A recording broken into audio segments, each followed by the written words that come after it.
I intended for this video to be a regular gig log, but it's going to turn into a rant. This is a rant about DJ placement at weddings. So if you're hiring a DJ or an MC, do not let the placement of the DJ be an afterthought. Here's what happened at this gig. I showed up to Crystal Lake Lodge, meet the coordinator, shake her hand, nice to meet you, blah, blah, blah. She tells me that they plan for the DJ to be up on the balcony. And I'll show you right here. This is kind of the building, and the balcony would have been up on the second story, kind of overlooking all of the guests. And so the more I thought about it, here's why being up on the balcony like that would not work. The DJ should be talking and making announcements out in the crowd. Don't sit behind your booth all night and make your announcements there. There's a big difference between the audible and the physical presence when someone's in front of you speaking rather than tucked away in the corner speaking. It creates more of a presence. It's more interactive. You should always be talking out amongst the people, making eye contact, not just hidden away in the corner. So that was the main thing, right? That was what came into my head at first. But then the more I thought about it, it's like, well, what about my cues? I need to have visible cues of when the wedding party is walking in, so I know to announce them, or I know that I can walk and control my music and see things going on at the same time. If I'm tucked up away there on that balcony, there's no way I can see everything, control my music, hand microphones to people that are doing speeches. The caveat to this, though, is if you have an assistant, you could probably pull this off. It's still not ideal, but you could have an MC down on the floor while the assistant's upstairs controlling your music, but I don't, so I can't.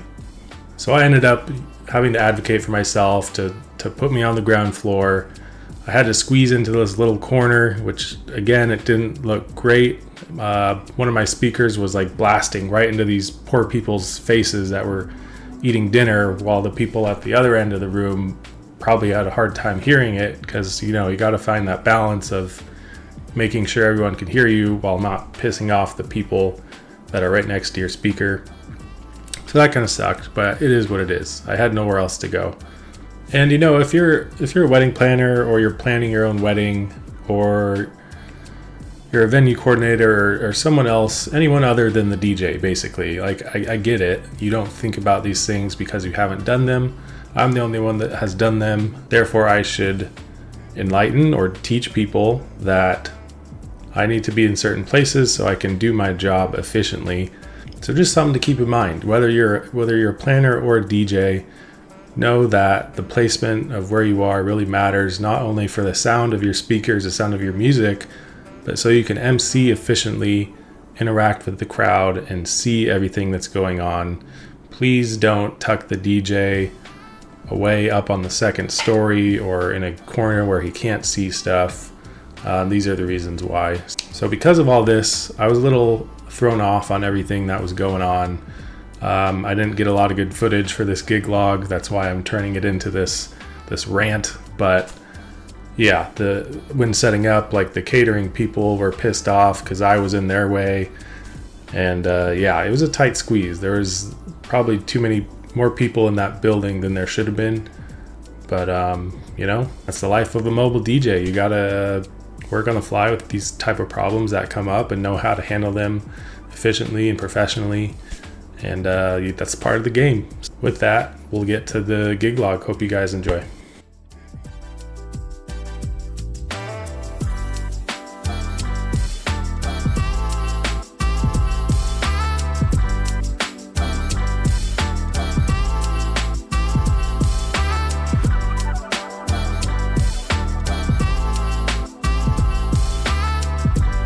What's up, guys? It's Jason, aka DJ Felly, here for another gig log today. So I'm here at Crystal Lake Lodge for a wedding reception only today. I have a pretty light setup. Sounds like it's not going to be a huge dancing crowd. The kind of music that they gave me today was like Motown, Western swing, some oldies, Beatles type stuff. So hopefully I can get some dancing out there today. But yeah, it's a gated community. It's kind of like a community center type of building. It's mostly indoors, which is a good thing. Today it's sunny right now, but there is thunderstorms in the forecast, so hoping for the best there. So I'm gonna get in and get set up, show you guys around, and do this DJ log. Let's go. Walking up to the venue here, you can see it's a beautiful log cabin located right on a lake. Like I said, it's a gated community, private lake. I don't know if you have to be a member of this neighborhood to rent the lodge, but I don't think so. I had to go park my truck because the parking guy was a real stickler, but here's all my gear I brought in. Let's get it set up.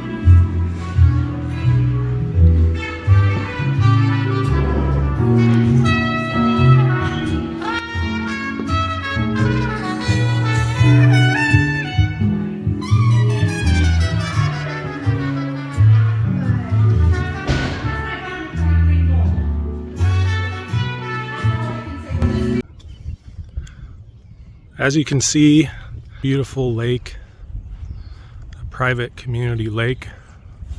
It's a nice log cabin building. So I was all set up. As you can see, they shoved me into that corner.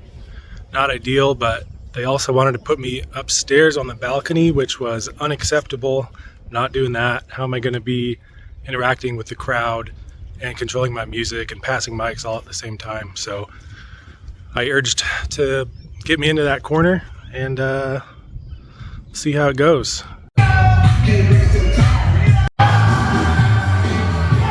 So yeah, that was literally all the footage that I got for that night. I didn't get much. I don't know why.